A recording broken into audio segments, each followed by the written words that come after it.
نحمده ونصلي على رسوله الكريم اما بعد. اکثر ملګری د صدقه فطر یعنی سرسای باره کې تپوسونه کوي. نو سرسای باره کې یعنی صدقه فطر باره کې محترم یو څو خبر ستاسو خدمت کې عرض کوم. لومبه دا پیژندل پکار صدقه فطر یعنی سرسای څه چیز دی. صدقه فطر مطلب سره د دې لغوي معنی دا روزه کولاول یا روزه ماتول،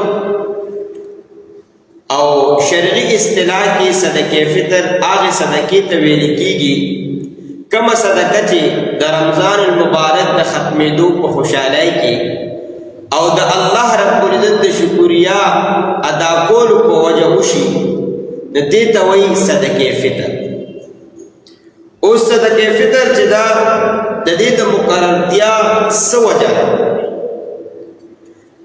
نو محترمو لومبه خدا دا چې دې سره الله رب العزت ګناهونه ختموي. رمضان المبارک کې ستانه سکمی کوتایا وشوي، ولې انسانان دي مختلف قسمه غلطای کیږي، خطایانی کیږي، هغه خطایانی هغه ګناهونه الله رب العزت د دې صدقه فطر یعنی سرسای په وجه ختم وای. دا د ګناهونو سوره ګناهونه چې انسان نه په دې رمضان کې وشو، دا وای د هغه کفاره ده. او بل دا چې د دې اصل مقصد چې دی هغه غریب ورور سره،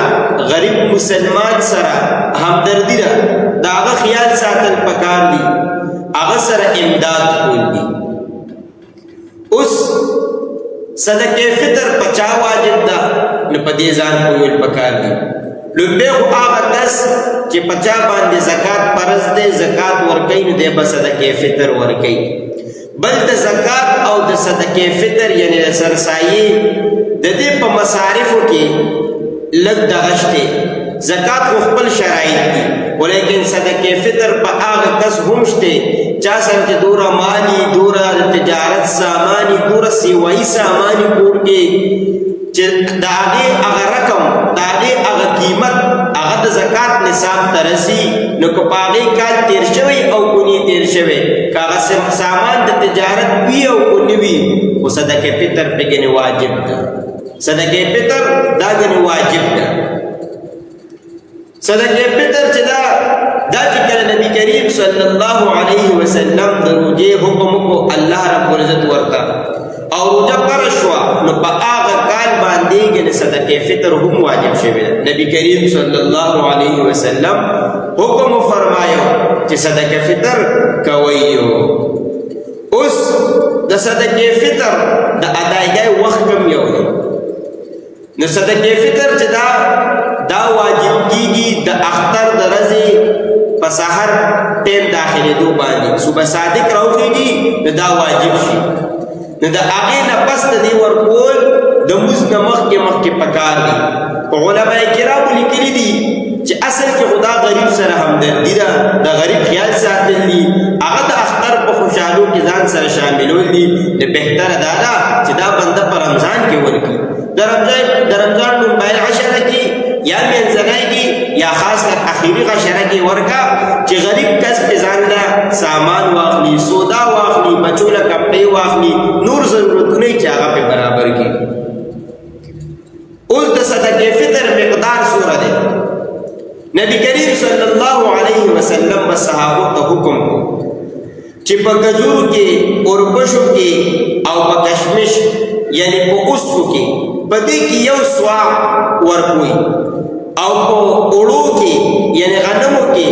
په هغې کې نیم سوا ورکوي. سواغ څه شی دی؟ دا یو پیمانه وه، په دې به تول کو هغی دا سره بالټي په شکل کې به وه،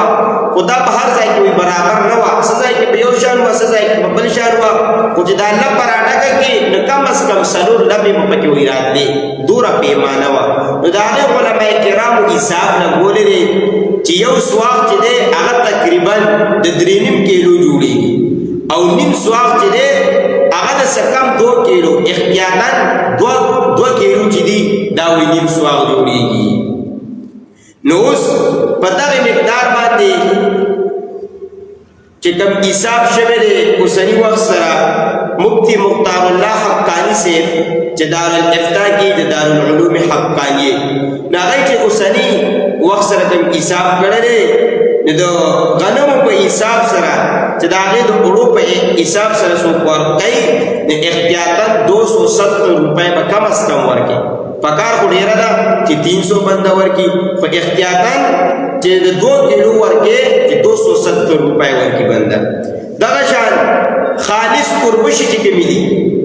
نو چې هغه 3.5 کیلو به حساب کې ځکه هغه یو سوغ دی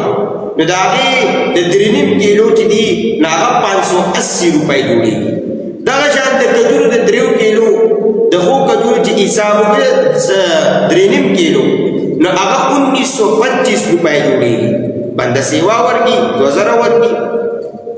اوس کې چې کومې دي د هغې د 3.5 کیلو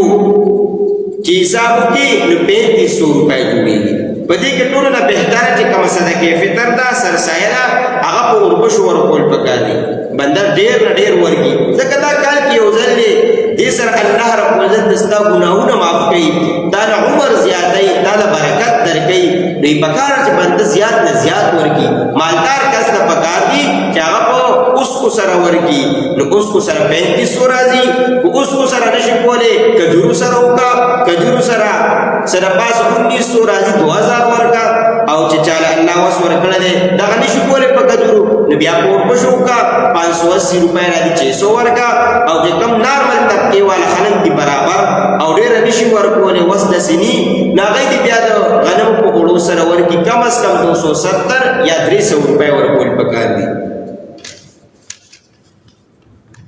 دې سره اوس صدقه فطر مستحقین څوک دي دا بچاله ورکړو مستحق کوم خلک دي نو دا یاد ساتل پکار چې کوم خلکو له موږ زکات ورکو یعنی غریبانان فقرا بېوسه خلک چې څومره هم دي دا هغوی له ورکولی شي ښه بېوسه خلک وګوره بېوسه خلکو ته یې حواله کړه او بل یاد وساتئ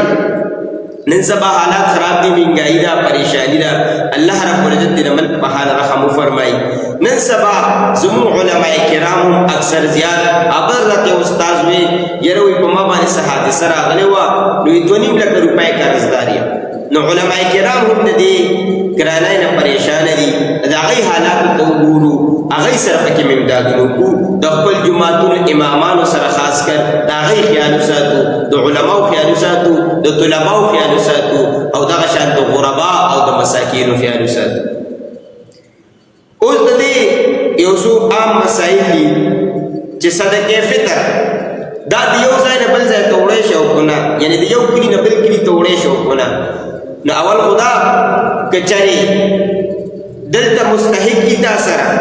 او خپل خپلوان دي نږدې کلي کې دا به نږدې کلي کې خپل کې ورکړي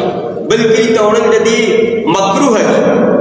او که چرې تا سره نږدې نشته غریبانان یا خپل خپلوان غریبانان او بل ځای کې هغوی پاتې کېږي د ستا ورسره رشته ده نو بیا ونه لېږل خیر دی بیا پکې څه کراهت نشته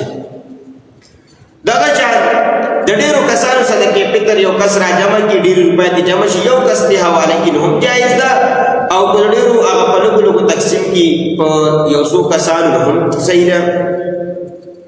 اوس یو کس دی د څه عذر د وجې روژې نه دي نیسلي د بیمارۍ د وجې یا د بل څه د وجې هغه به هم سرسایه ورکړي په هغه باندې هم سرسایه واجب ده او نن سبا چې خلکو سره کوم نوکران دي پخوا زمانه کې به غلامانو نو مالکانو به د غلامانو په ځای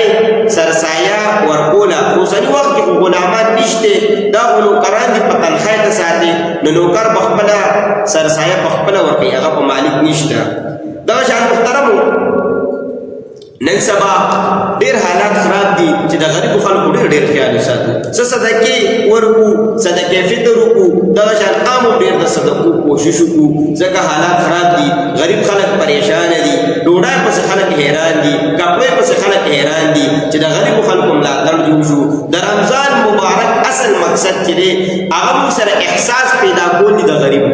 چې د غریبو موږ سره ګنې احساس پیدا شي د الله د رضا لپاره د غریبانانو خیال وساتو د خپل صدقې فطر په صحیح ټیم اوس زر تر زره غریبانانو ته حواله کړو هغوی ځان سره د اختر په خوشحالو کې شریک کړو الله رب العزت دا مختصر خبرې زموږ د ټولو په عمل کې راولي واخر الدعوانا ان الحمد لله رب العالمین